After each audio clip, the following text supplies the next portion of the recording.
Yes, bitandise. Okulayira kwa Mwami Yoweri Kaguta Museveni Wawura kuzzeemu amakuuli gwe mukwano gwange Leah mpuliriza. Okusinziira ku mbeera egenda maaso ku kisaawe Kololo, embeera ya bunkenke nnyo gwe mukwano gwange Leah ampuliriza. Embeera ya bunkenke nnyo abo abagenze okujagalizaako omukulu ng'agenda maaso n'okwerayiza. Tebibatambulidde bulungi gwe mukwano gwange Leah ampuliriza. Embeera ya bunkenke. Njukira nti nno kuno okulayira naggamba si kwe kulayira kwa bulijjo.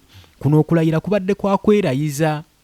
Woba ojja otunuulira ku byafaayo okuva mu mwaka gwa 1946 Mwami Yoweri Kaguta Museveni Wawura we yatwalira obukulembeze oba we yawambira entebe y'obukulembeze bw'eggwanga eya Uganda, era n'agenda mu maaso n'okwerayiza ng'amaze okuwamba. Mu ngeri era y'emu n'olwaleero bwe tuba tukisunira emyaka ezijja gibaawo ebisanja byonna ebibadde bizze bibaawo, leero ekyenjawulo ekiruliko nti security ebadde gguluggulu nga ya bunkenke. Si lwakuba nti nno balina kye beekengera eky'amaanyi ennyo oba waliwo ekirala oba balina obulumbaganyi bwe basuubira. Nedda, si lwakuba nti nno balina be bakyazizza ab'ebitiibwa bangi, si lwakuba nti nno olw'okuba nti nno baagala kwolesa lyanyi, naye bali ku bunkenke ssaawa yonna yonna. Balowooza nti Robert Kyagulanyi Ssentamu ayinza okukomerawo awo. Kye basinga okutya ge maanyi g'abantu newankubadde balaba balina emmundu, balina bataliyani z'amagye eziri awo, wabula batidde amaanyi g'omuntu. Ekibabongesezza ennyonyi mu bbanga mu bire, ne bayungula omuwanvu n'omumpi, ne bayungula ba flying squad ababongera mu bwengula abateevuunyanga ebinyonyi mu bbanga.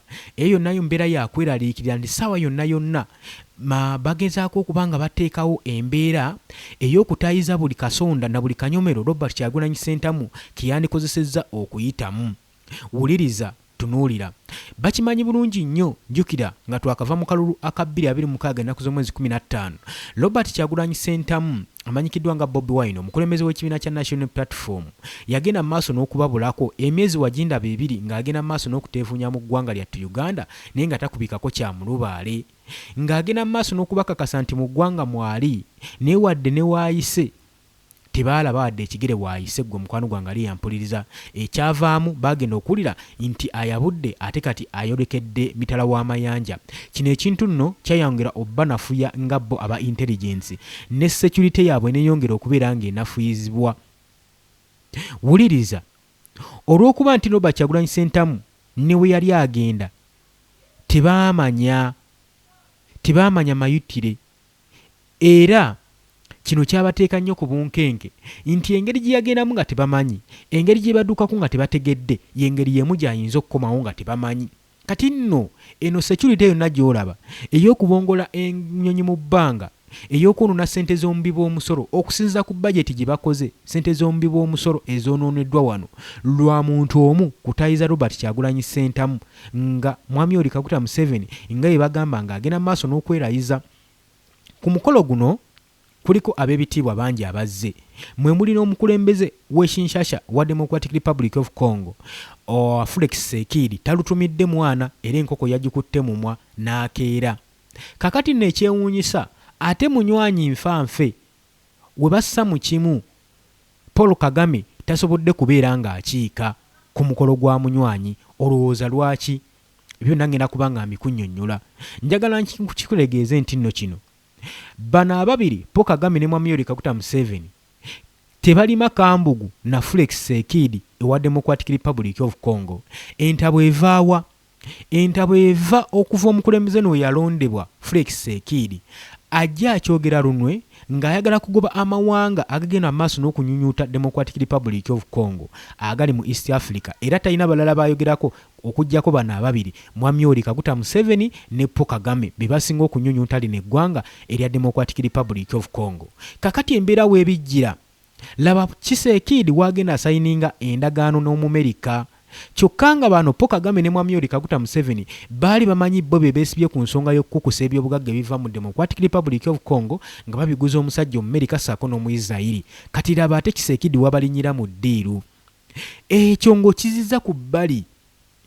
Laba ate Kisekedi wagenda mu maaso n'okubanga alwanyisa abayekera ba M23 coalition eno yatondebwawo bamu babiri bano kigambibwa nti etondebwawo Paul Kagame saako ne Mwami Yoweri Kaguta Museveni wankubadde yakiri munda nnyo tiyeesowolayo tajjaayo mutwe kati batondawo coalition eyo okusobola okugenda mu maaso n'okuwamba key areas ez'obugagga eziri mu minerals bagamba atakulekera naawe tomulekera bagamba nti atakulekera naawe tomulekera wuliriza tukyagenda mu maaso njikira nti nno enfunda eziwerako Felix Tshisekedi ono bazze nga batondawo summit meetings okuva mu diaspora ze zatandikira omusajja ono yagaana okulinnyayo summit yakuŋŋaanya bakulembeze ab'ebitiibwa okuva mu South Africa okuva luddawa okuva mu SADC mu South African Development Community saako ne mu East African Community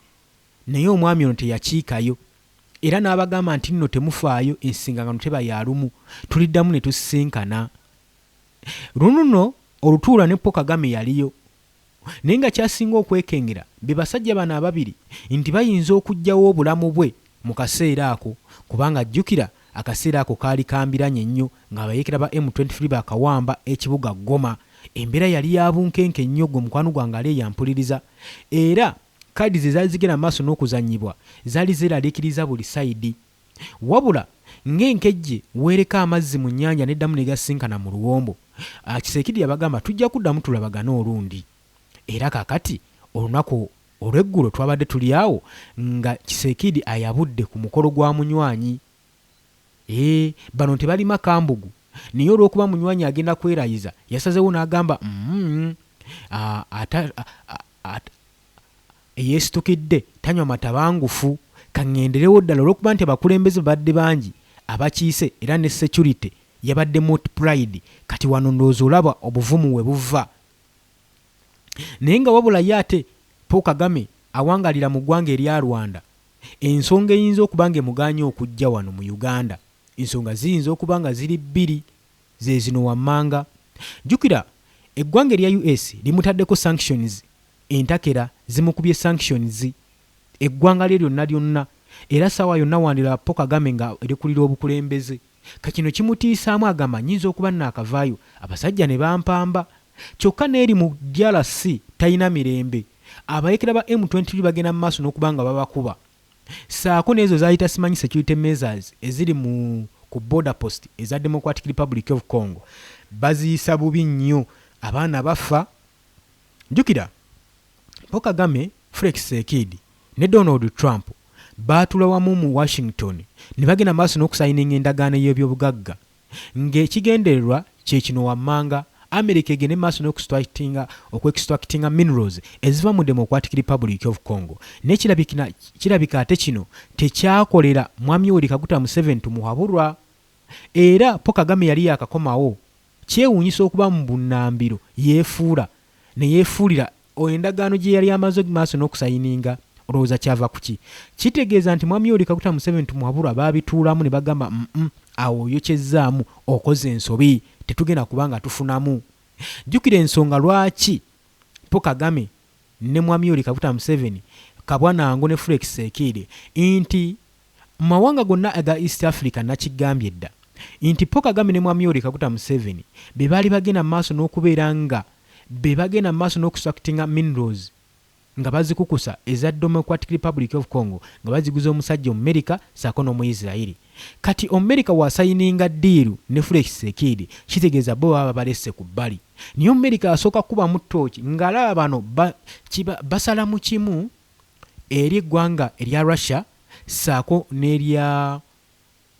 n'eggwanga erya China kakino ekimuleetera okweraliikirira n'agamba ssaawa yonna ebyobugagga ebiri mu Democratic Republic of Congo byandintwalibwako singa nsumagira kyekyavaamu kwe kusayininga endagaano eno enno yalimu ebinonoggo bingi nnyo mwe mwali okubanga badeployinga amagye ba machineries okuva mu mawanga ag'ebunaayira saako n'obbawa equipments luddawa mu Democratic Republic of Congo basobole okubanga balwanyisa abayekera bana ba M23 basobole okubanga bava mu mineral sites zonna olwo nno Donald Trump asooka investingeyo aba investors saako ne factories companies ezigenda ogenda maaso n'okustructinga minerals mu Democratic Republic of Congo. Kakati wenjogerera Felix Tshisekedi bano ababiri abafuukidde akayinja mu ngatto.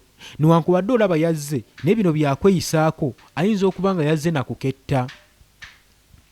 Naye yo si y'ensonga, wuliriza tunuulira. Oli ku Yugi Updates TV ko sinziro bango otuwuliriza gwatanatwengako kirira wansi waliwo ekigambo subscribe kikoneko oberenga otweyungako. Abali mu diaspora mbatumiddeko nnyo ntegeeza mu abali mu Qatar, Oman, Dubai, Saudi Arabia, abali mu America, UK, abali mu Abu Dhabi, abali mu Russia, saako nammwe abali ku mulwana wane Kenya, South Africa, mbatumiddeko nnyo mukola kyamaanyi nnyo okwekumira ku mayengo gano. Nagamba gwe amaze okuba nga osubscribinga towerabirako na mukadde akadde ako weekali kakuyambako okuleetera notification message, okukuleetera alerting message singa wabeerawo information gye tuba tukuteereddeko. Abajja mu comment section ne muteekayo endowooza zammwe nammwe mbeebaza nnyo, nammwe abalayikinga ne musharinga mwebale kutambuza ensonga. Kaakati tukyali ku mulamwa.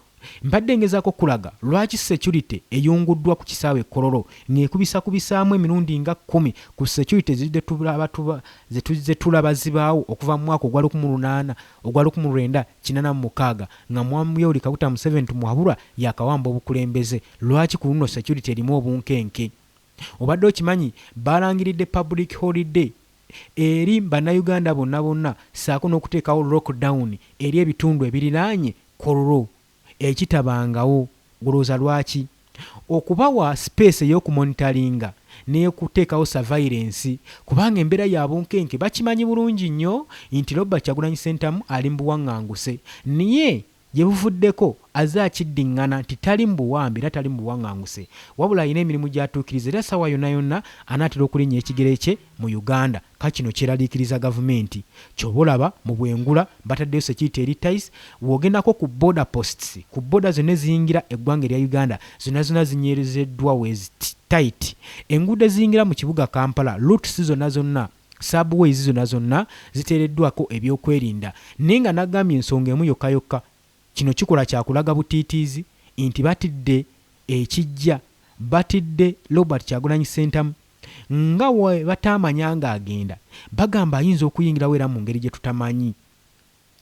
Kakati yensonga olaba nti security ebyokwerinda binyeezeddwa gwe mukwano gwange ali eyo ampuliriza. Oli ku Yugi Updates TV tukyagenda mu maaso, wuliriza. Olw'ensonga olw'okuba nti nno obunkenke bubadde bungi nnyo, nagamba yensonga lwaki olaba nga gavumenti esindiikiriza era ng'ebadde ewaliriza nnyo Speaker wa Parliament Anita Amongo asobole okuba ng'ayise eno sovereignty bill esobole okubeera ng'ebaprotectinga. Jjukira eno ngabo yaabwe eyaweesebwa okuba ng'eprotectinga gavumenti eno ogiremeza mu buyinza. Kino nzize nkigamba nti ebiseera ebisinga amateeka gano g'olaba gafulumizibwa nga basinziira mu kukwata mu ssemateeka babeerako kibagenda teri kifuluma nga tebalina kigendererwa. Zibeera protections unit zibagenda maaso n'okuliyetingawo okulemera mu buyinza. Kakati n'ebintu birungi si birungi, kino njagala okitegeere. Oluvannyuma lw'okubeera nga mu Parliament waliyo obutakkaanya, waliyo okusikaŋŋana omuguwa, saa yonna bali mu kuyuugayuuga, saa yonna bali mu kuyuugayuuga. Era y'ensonga lwaki omukolo guno olaba nga security y'amaanyi nnyo. Ze zino ensonga. Esooka ngikuwadde ya Robert Kyagulanyi Ssentamu.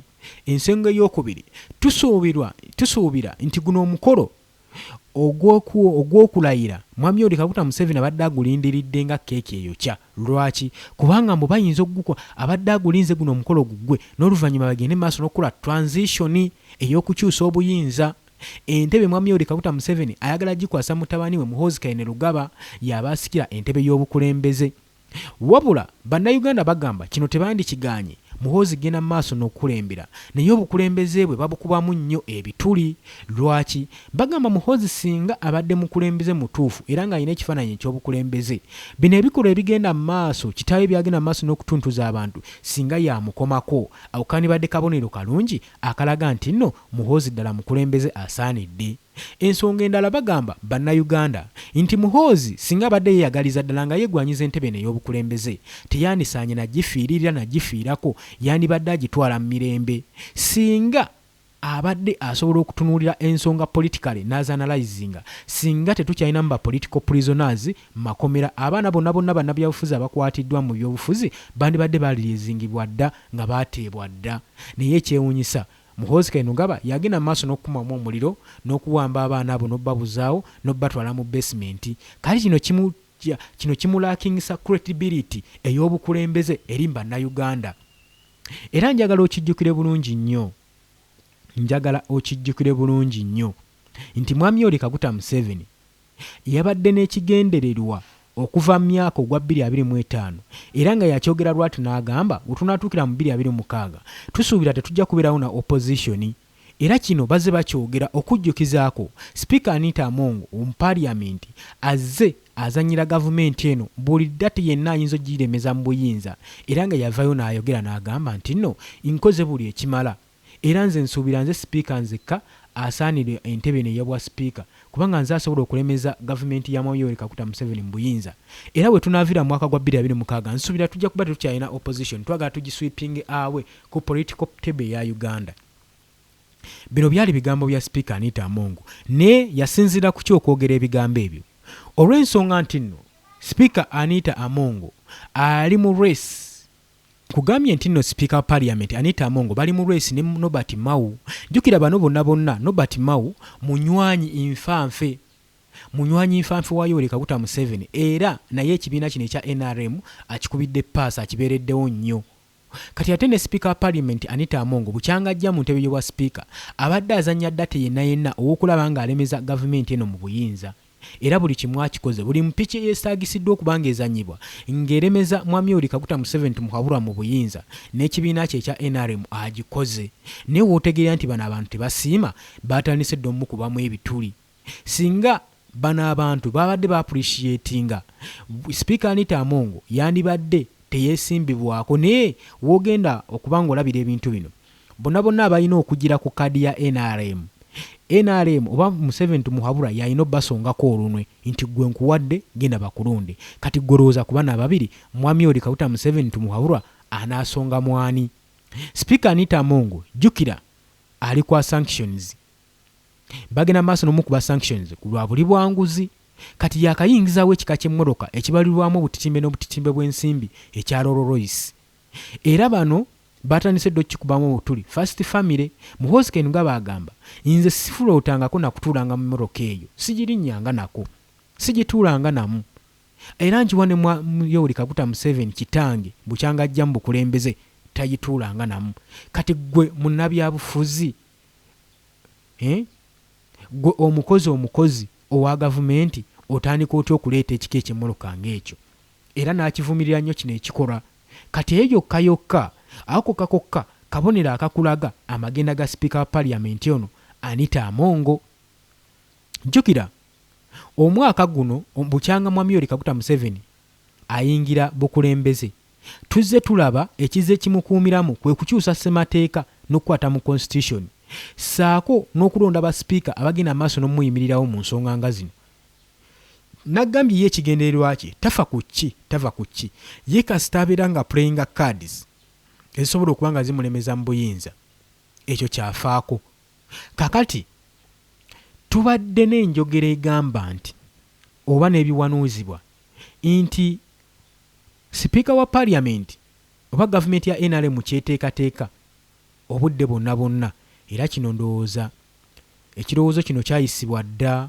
lwaki Nobert Mao ayinza okulondebwa ku bwa Speaker kubanga yayinza okuyisa kye baagala kuba kino ensonga yagyogerako dda in fact yagiintroducing mu Parliament nga balina olukwe olw'okukyusa ssemateeka omukulembeze w'eggwanga erya Uganda abeere nga takyalondebwa ba civilians abeere nga takyalondebwa bantu abeere ng'alondebwa babaka ba Parliament oyo gwe basobodde okuba nga basongako olunwe yaba agenda maaso n'okulondebwa mu Parliament ey'eggwanga ekyo kitegedde kakati olukwe wano oluliwo lwakuleeta Muhoozi Kainerugaba mu buyinza ekyo osaanidde okimanye jjukira nti Muhoozi Kainerugaba Yoweri Kaguta Museveni agezezzaako enfunda eziwera Yoweri Kaguta Museveni wabulwa enfunda eziwerako azaagezaako okukuba Muhoozi Kainerugaba mutabani we mu bantu asobole okuba nga againinga popularity bannansi bamumanye bannansi bamwagale naye ekyewuunyisa bannansi kyayika baamuzira batuuse n'okutondawo ekibiina ky'ebyobufuzi ekimanyikiddwa nga Patriotic League ekya PUR ekya PLU. Kino nno ekibiina kyali kireeta Muhoozi mu buyinza era pate ye tujjukira bulungi nnyo nga bagenda maaso n'okola mobilization tour nga tuwe neganyuddwamu okubanga Muhoozi afuuka popular eri bannayuganda naye ekyewuunyisa bannayuganda baamubuula era ebyaddirira twabiraba Muhoozi n'avaayo n'alangirira nti ye tagenda kulabikako ku bawodi paper nzikiriza obagaana mu kalulu kano akawedde aka 2025 Muhoozi yalina okulabikirako ku bawodi paper naye lwaki teyalabikirako kyaddirira oluvannyuma lw'okubanga zino zonna mobilization tour zibagendamu temwavaamu kalungi nakamu zabamala amaanyi ne bagamba mumanyi ensonga gye tugenda okukola tugenda kukola weetuti kati Muhoozi okulangira nti no tagenda kulabikako mu ballot paper tagenda kwesimbawo yatya akalulu era bamanya tebasobola kuwangulira mu kalulu kano kye baakola ekigendererwa pulaani zaabwe era Muhoozi yavaayo n'alangira n'agamba ekibiina kino tekivuddeewo wabula mu abawagizi b'ekibiina kyange mbasaba mu mwaka ogwa 2026 mubakinga ekibiina kya kitange Yoweri Kaguta Museveni tumuwabulwa bwe mba mulonda wabula mmwe mufube nnyo okulaba nga mwesimbawo ku bubaka bwa paaliyamenti mujje mu paaliyamenti ekyo ekigambo basinga tebakitegeera ne kino kyali kyoleka lwatu nti abawagizi be bonna abeetaaga okubeera nga ababaka mu paaliyamenti yensonga lwaki olaba okulonda kw'omulundi guno abawangudde si balonze wabula baapointinze kuba bwe baagala okugenda mu paaliyamenti abayinza obbakubira paasi okuyisa etteeka lino tteeka ki ery'okubanga balonda Muhoozi Kainerugaba obukulembeze mu paaliyamenti singa okusakisiidinga sakisesa egaana okusikira kugaana mu paaliyamenti eyise etteeka eronda ababaka abayinza okubeera nga bakola ki oba mba ministers jukira Minister Mulamba presidential advisor ku UPDF operations Muhoozi Kainerugaba kitegeeza paaliyamenti esobola okubeera n'enkizo emulonda nga ssemateeka akyusiddwa kati ke kawaayiro ako akaateekebwamu ekyo ky'osaanidde okuba nga omanyi. Yes, nyongera okukujjukiza gwe mukwano gwange nti oli ku Yugi Update TV kosinzira okuba nga otuwuliriza. Kakati nandaze nnyo naye okuddayo ku mulamwa ogwatuleese. Nkugambye ebyokwerinda binywezeddwa. Ebyokwerinda binywezezeddwa. Security eri tight ku kisaawe Kololo. Naye ng'embeera esinzidde lwakuba nti nno Mwami Yoweri Kaguta Museveni kigambibwa nti nno ku mulundi guno gwokka agenda kuba nga yeerayiza. Era abasirikale abateevuunyanga enswa ng'ebinyonyi mu bbanga bateereddwayo. Byonna byonna ebyetaagisa nga bitiisa munnansi bikoleddwa okugeza ng'okubonga ennyonyi ennwanyi mu bbanga buli kimu kikoleddwa okutiisatiisa munnayuganda. Kakati okusinziira security efulumiza article oba ekiwandiiko ekiraga nti nno leero public holiday era ebitundu ebyetoolodde Kololo bino byonna babitadde ku lockdown. Kitegeeza ki? Tewali muntu akkirizibwa kusalayo, tewali muntu akkirizibwa kutambula. Era ebitundu byonna byonna ebiriraanyaawo leero tebakoze, bali ku lockdown, ebadde holiday. Eggwanga balitadde ku bunkenke olw'okulayira. Kino nkugambye lwaki tukyogera kuwe tuti gwe mulundi ogusoose okuba nga kibaawo kibadde tekitera kubeerawo. Era eggwanga Uganda obaddewo okulayira emirimu gibadde gitambula bulungi nnyo. Bagenze maaso mu kiwandiiko n'okukubiriza nti mwenna baagala okukozesa Entebbe, oluguudo lw'Entebbe mukozese express. Babakuutidde okukozesa express. Wabula mwe babagambye bayingira mu kibuga Kampala mukozese routes endala, amakubo agatali restricted. Wabula ebitundu bino okuva mu bitundu nga Wampeewo Avenue, Acacia Avenue, Kololo Upper saako ne Lower Kololo, ebyo byonna biri restricted, tokkirizibwa kuyitayo. Kakati babagambye okuva n'olwaleero it's a public holiday paka ng'ennaku z'omwezi 12. Ekyo musaanidde okuba nga mukimanya.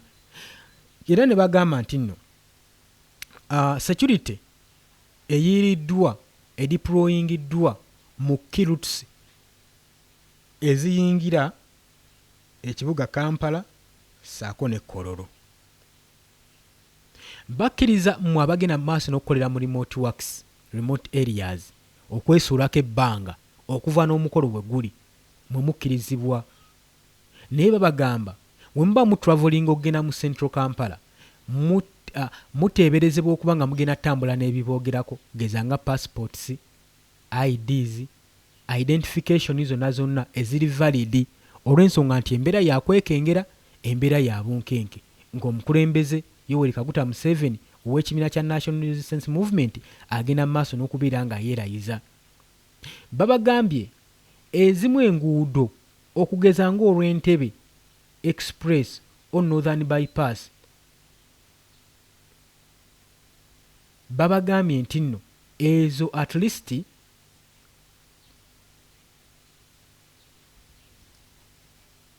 ezo ze muyinza okukozesaako okubeera nga mutravolinga, naye enguudo endala muzireke.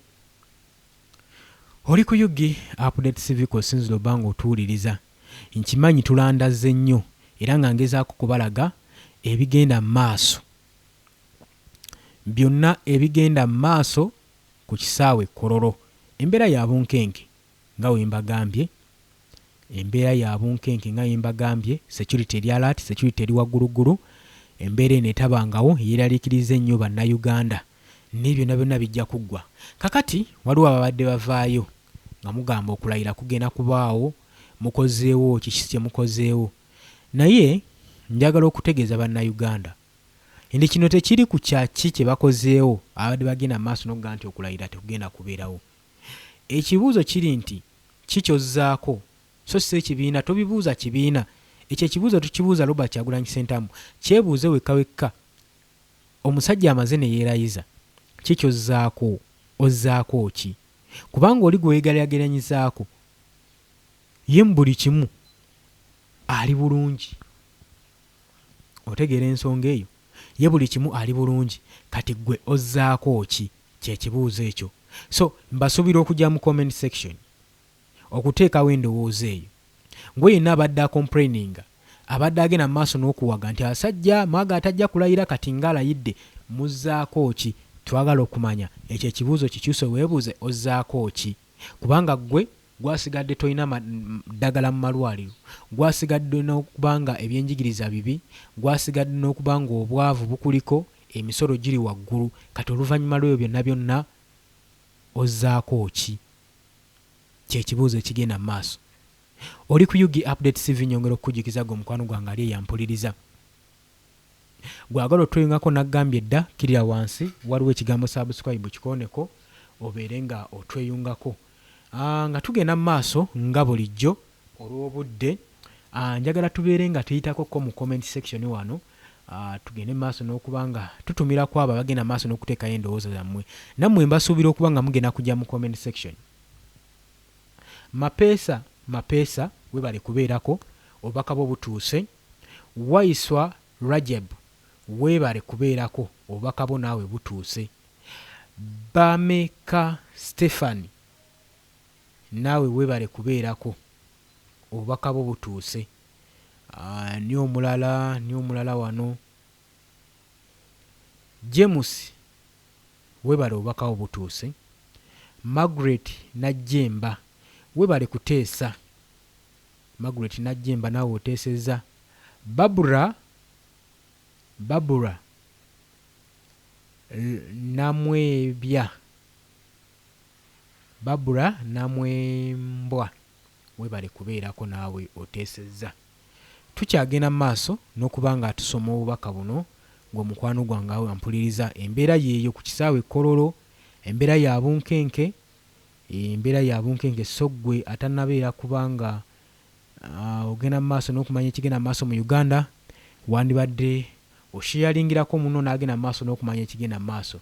Maseti Mbiwa webale kubeerako, Maseti Mbiwa. Katusiime Juli webale kuteesa, Katusiime Juli webale kuteesa. Josephine Nakanwaji webale kuteesa, Nakanwaji webale kuteesa. ani omulala wano olw'obudde Swaibu Nsuubuga weebale naawe obeerako. Muwanguzi Godfrey naawe oteesezza.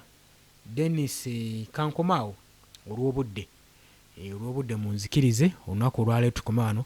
Obadde oli ku UG Update TV nga kw'osinzira okuba nga otuwuliriza. Mbatumiddeko nnyo mwenna olunaku olwaleero wetwe tukomye. Mbaagala nnyo, mweraba.